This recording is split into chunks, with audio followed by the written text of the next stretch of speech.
you walked one block up Broadway from Battery Park, you would end up at Trinity Church, which is the oldest Episcopal church in the United States and was favored by Alexander Hamilton, who's actually buried there alongside a number of other notable Americans. You could go visit that church. It's a beautiful piece of architecture, and their outdoor cemetery is also beautiful. There's a monument atop Hamilton's grave. And as we come around this corner, you can see it a little bit through the trees, but we're going to get a better view in a moment. There is a red brick and white columned building. It is the Watson House. There it is. It has an attached parish named St. Anne's. It's about 3 stories, and at the time of its construction, it would have also been one of the largest structures on the island. Today, though, it is completely dwarfed by the 2 skyscrapers that are behind it. It's also a gorgeous piece of architecture. I encourage you to go see that up close as well. And this is our Coast Guard building right here over on our left, that gorgeous khaki building. And the Staten Island Ferry, that big orange boat.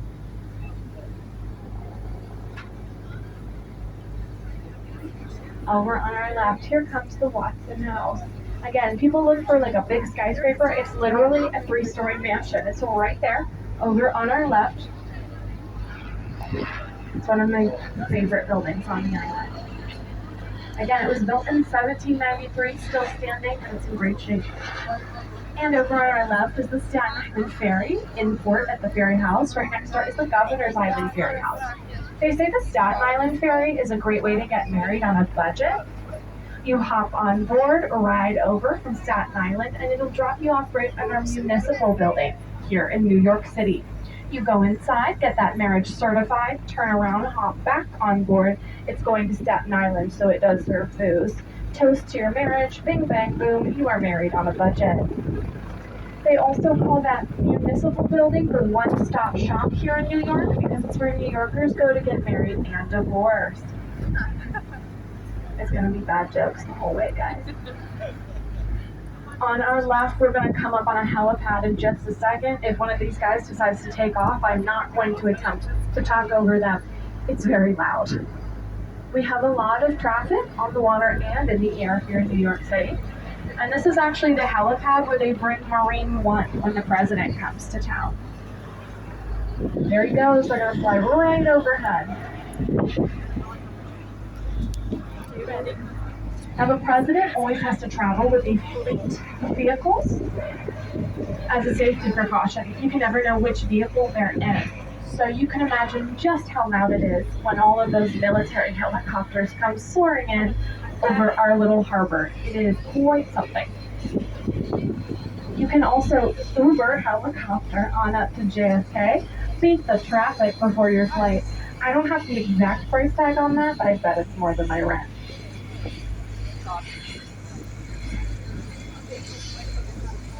I think these guys are headed for a tour. They do take you around as an aerial tour here over the harbor and around the city. See it from a different view. Now, the writer Washington Irving called New York a Gotham City, ever-changing. We won't tell Batman, but Gotham actually means goat town. He was probably referring to the fact that at that time, livestock roamed the streets of the city. He is right, though, it is ever-changing. New York is only, the island of Manhattan, 13.1 miles long. That's it. 13 miles and 12 avenues wide. So we can no longer build out, we can only go up. So we are constantly building here in New York. They say if you go out of town for 2 weeks and come back, you won't recognize your own block. And it's true, it just happened to me. Government goes up and down, businesses change hands, things open and close. It's why you need a good relationship with your bodega guy for consistency. If you want to watch this guy touch down right behind us, here comes another helicopter. There's another one. Oh, there's 2 coming in. I tell you, it's a really busy helipad. They go all day long, giving tours, and of course, bringing important people into the city.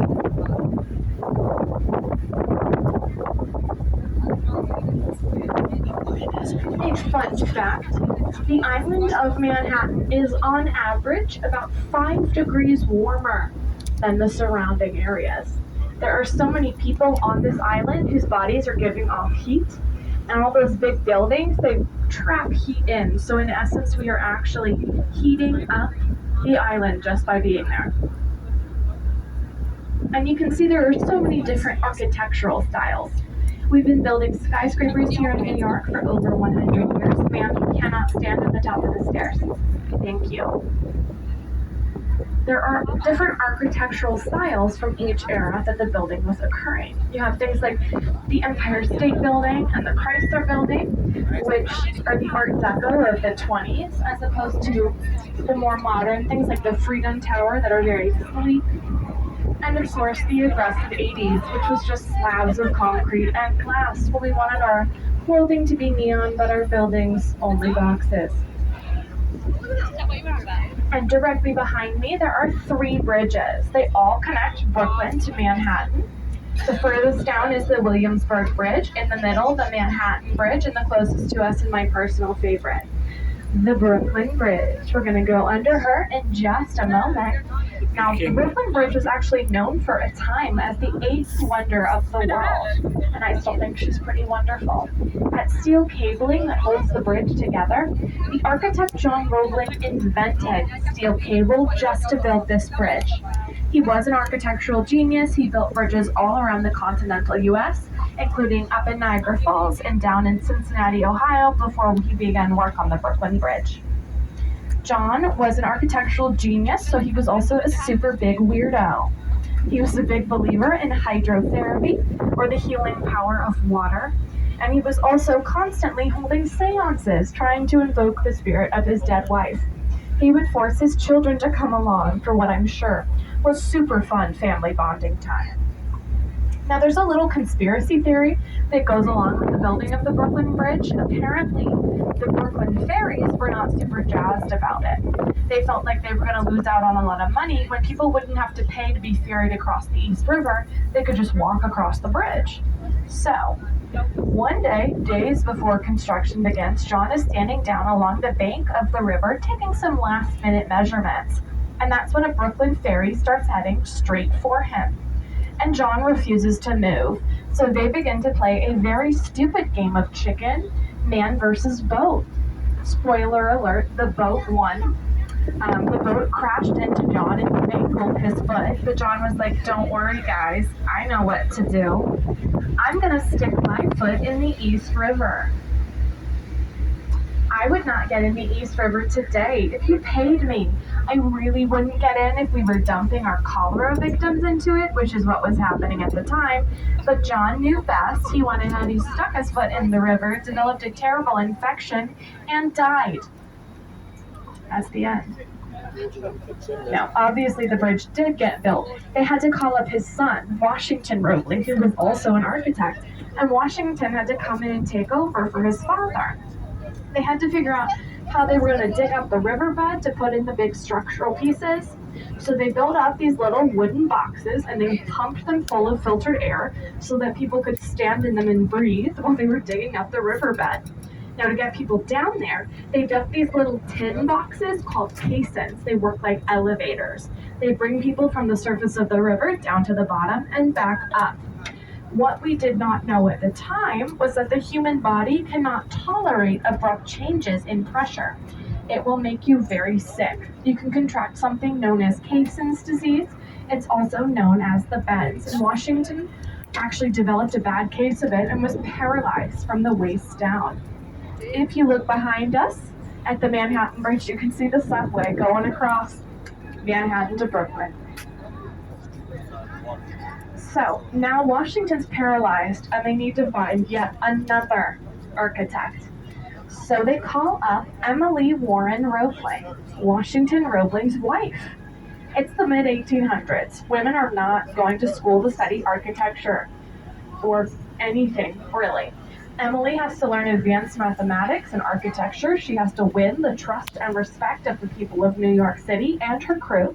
But she doesn't, and it is Emily Warren Roebling who is credited with the building of the Brooklyn Bridge. She was the first woman to do so in the United States, and there's a park over in Brooklyn named after her. They're going to be erecting a statue there in her honor. Emily was the first person to go across the bridge. She rode across with a rooster in her lap because they are the Roman symbol of victory. But plenty of New Yorkers were still skeptical. They were like, yeah, I don't know. I'm used to pigeons flying above my head, not below my feet. That's where the rats go. That is a subway joke. There are rats down there. So, they call up P.T. Barnum, the circus magnate, and he brings 21 of his elephants up. And they walk 21 circus elephants all the way across the bridge and all the way back.